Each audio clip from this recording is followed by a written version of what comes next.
Às vezes eu fico imaginando se vai sobrar alguma coisinha em pé da Suprema Corte Brasileira, da credibilidade que já é zero, né? Ou até mesmo do Alexandre de Moraes, quando acabar esses 6 gigabytes de conversas dos assessores dele. Alexandre de Moraes, o Glenn Greenwald acabou de soltar mais um capítulo dessa aberração, dessa história podre que a gente está conseguindo ver as entranhas, a podridão das entranhas dessa organização criminosa criada por um ministro do Supremo Tribunal Federal. Essa aqui é a pior parte, né? A instituição que deveria ser a guardiã da Constituição, dos direitos, da lei, hoje se tornou uma parte de uma facção criminosa. E a gente está percebendo isso pelas conversas que estão sendo divulgadas e pela manipulação de relatórios para prender pessoas. Vamos lá. Último capítulo da matéria. Último capítulo dessa conto de terror. Processo sigiloso revela erros e contradições de Moraes em uso do órgão do STF. Se a Folha de São Paulo não tivesse medo de ser censurada amanhã ou até uma canetada do Moraes fechar as portas, a manchete seria assim, ó. Processo criminoso revela fraude e mentiras de Moraes na criação de uma organização criminosa dentro do TSE. O que aconteceu, tá? Tem um processo de sigilo, sempre os processos em sigilo, né? Há quase 2 anos, contra um ex-deputado estadual cujas redes foram bloqueadas por Alexandre de Moraes, revela erros. Não é erro não, tá? Revela que foi fraudado. O uso informal do órgão de combate à desinformação do TSE pelo ministro e contradições, mentiras, nas explicações dadas por ele após as primeiras reportagens sobre o tema. O caso mostra ainda um pedido de apuração feito por Moraes no meio de seu gabinete e foi registrado oficialmente como denúncia anônima. Então, para explicar, Moraes determinou que fosse feita um relatório, tá? Uma decisão. E ele pediu para que colocasse não o nome dele, não, fala que foi denúncia anônima. Fala que foi alguém ali, ó, preocupado com a democracia, com o Estado Democrático de Direito. Pega mal se o mundo vê que é eu que estou mandando censurar essas pessoas porque eu não gosto do que elas estão falando. E o que essa pessoa publicou que ela merecia ser censurada durante 6 meses sem acesso à sua conta? Tá? Vou te explicar. Naquele momento onde os ministros do STF foram para os Estados Unidos participar de um evento organizado pela LEAD, né? Eles foram lá celebrar, porque o projeto deles, a missão deles tinha sido bem executada, eles haviam obtido o êxito, né? O êxito de salvar a democracia do Brasil. Então eles foram celebrar em novembro, né, 15 de novembro, em Nova York. O que acontece? Algumas pessoas começaram a divulgar sobre esses eventos, chamando os brasileiros daquela região para ir lá e manifestarem contra esses ditadores. Ou o ditador. Ele não gostou disso. Ele não gostou desse negócio das pessoas quererem organizar uma manifestação nos eventos em que eles estariam presentes. Aí, ele mandou censurar todo mundo. Mas pediu para que fosse feito de forma anônima, como se fosse uma denúncia anônima. Só que aí o cara do TSE, o comparsa dele do TSE, que é o Tagliaferro, virou e falou assim, olha, cara, vou até achar aqui, ó. Tá complicado isso aí, porque isso não tem nada a ver com a parte eleitoral. Tá aqui, ó.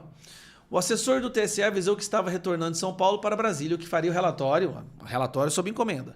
Tagliaferro mandou uma mensagem a Ayrton Vieira ressaltando o fato de as postagens não terem relação com o processo eleitoral. Olha, só não sei como bloquear pelo TSE, porque não fala nada de eleições, disse ele. No mesmo minuto, o instrutor respondeu sem tratar da dúvida, ignorando o crime, mas perguntando se os autores das postagens tinham sido identificados. Tagliaferro disse ter conseguido identificar apenas um candidato do Paraná. Entendi, pode enviar para mim um relatório simples, inclusive dizendo não ter como identificar os outros 2. Bloqueio do STF, bloqueio pelo STF. Ou seja, já que você não consegue fazer porque não tem nada a ver com a sua alçada, manda para mim que eu vou fazer com a minha. Cara, isso aqui, sem brincadeira, isso aqui é uma máfia. O que eles criaram ali é uma máfia de dar inveja às italianas. Só que, quando ele mandou o relatório, ele mandou o cara que ele identificou, que era um deputado estadual, Homero, tá o nome dele aqui, ó. Homero Marchese. Só que o Homero Marchese tinha publicado, olha que absurdo, uma coisa pública, que era o local do evento da LEAD. Só que a própria LEAD divulgou esse local. Era um cartaz azul, que tinha lá o horário, o local, tinha os nomes de quem iriam participar, foi publicado nos canais oficiais da LEAD, ou seja, era uma informação pública, um dado público. O Homero foi lá e publicou nas redes dele algo que já era público, ele só deu mais alcance. Meu amigo, derrubaram as redes do cara, fingindo que era uma denúncia anônima, o cara ficou 6 meses sem ter acesso as suas redes sociais. No momento do pedido do relatório, no entanto, Vargas estava envolta. Aqui tem o relatório. De ordem do Dr. Marco Antônio Martins Vargas, juiz auxiliar desse tribunal, foi solicitado a essa assessoria especial de desinformação análise de 3 publicações recebidas de forma anônima. Peraí, não foi de forma anônima, foi encomendado pelo próprio Alexandre de Moraes. Tais publicações se referem a manifestações programadas para o dia 14 de novembro na cidade de Nova York, Estados Unidos, cujo foco são os ministros do Supremo Tribunal Federal. O objeto dessa análise é identificar os autores das referidas publicações e apresentar abaixo. Bom, eles vão lá e tentam identificar as pessoas e derrubam um deles, inclusive, só que era público essa matéria. Cara, aqui ó, tá aqui ó, a matéria era público. Essa localização desse evento aqui, ó, Xandão e sua quadrilha em Nova York. Não era esse o cartaz que era público, não, era um outro, mas era informação pública. E aí, onde é que tá a mentira? Que é outra parte que pegou. Todas as defesas que o Moraes tem feito junto com o Gilmar Mendes é que eles falam que todas as decisões eram embasadas e eram sempre contra pessoas já investigadas pelo inquérito das fake news. E eles batem nessa tecla o tempo inteiro. São decisões feitas contra pessoas já investigadas do inquérito das fake news.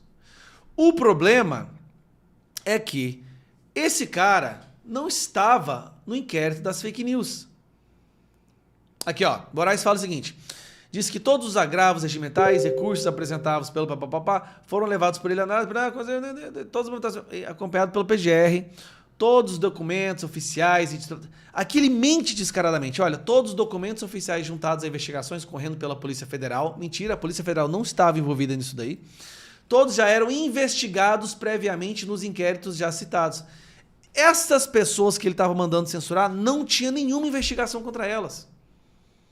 Com a Procuradoria acompanhando e todos, repito, todos os agravos regimentais, todos os recursos contra as minhas decisões, inclusive desjuntada desses relatórios, todos que foram impugnados foram mantidos pelo plenário do Tribunal. Aí o que o Moraes está fazendo aqui? Ó a defesa dele. Ele basicamente está falando o seguinte, ele está falando que tudo foi mantido pelo plenário do Supremo Tribunal Federal. O que ele está falando? Eu cometi esses erros, eu realmente cometi essas ilegalidades, mas se eu cair, cai todo mundo junto, porque todos os outros também me apoiaram. Então ele está jogando para o plenário, porque ao fazer isso, ele ativa os outros ministros do STF a saírem em sua defesa. Porque se ele cometeu crimes e todos os outros colocaram o nome, assinaram embaixo, eles vão ter que defender isso também. Eles vão ter que defender até o fim da vida deles que aquilo não é um crime. Que forjar relatório não é um crime. Que fazer e-mail falso não é crime. Que sequestrar um cidadão brasileiro lá com os jagunços não é crime. Que tudo isso faz parte do regimento interno e para salvar a democracia. Me desculpa, mas é de cair o cu da bunda. Aqui, ó. O então deputado Homero Marches não era investigado anteriormente nos inquéritos sobre a relatoria de Moraes. O ministro também não analisou nem levou ao plenário do STF os agravos regimentais apresentados pelo Twitter, pela PGR e pelo próprio alvo das medidas. Ou seja, aquilo que o Twitter e os agravos da PGR estavam apresentando, ele não levava para o plenário. Ele só levava para o plenário as decisões dele, para corroborar as decisões dele. O processo mostra que o ministro bloqueou as contas do então deputado com base na identificação equivocada de Tagliaferro. O argumento da decisão é que o então deputado havia divulgado o endereço do hotel em que os ministros ficaram hospedados, dado que não constava no relatório do TSE e que se encontrava nas postagens cujos autores Tagliaferro não conseguia identificar. Ou seja, o que o Homero publicou foi isso aqui, ó. 14 de novembro, Harvard Club, que era uma informação pública. Atenção, comunidade brasileira nos Estados Unidos. Os ministros do STF vão palestrar sobre democracia e liberdade no Brasil em Nova York. Isso aqui foi o que ele publicou. E isso aqui ele perdeu. Ele não falou do hotel, ele não falou de mais nada. E aí, ó, veio com a multa diária de 10 mil. Cara, é surreal o que está acontecendo. É surreal. Mais um capítulo desse Estado democrático da ditadura da toga do Brasil.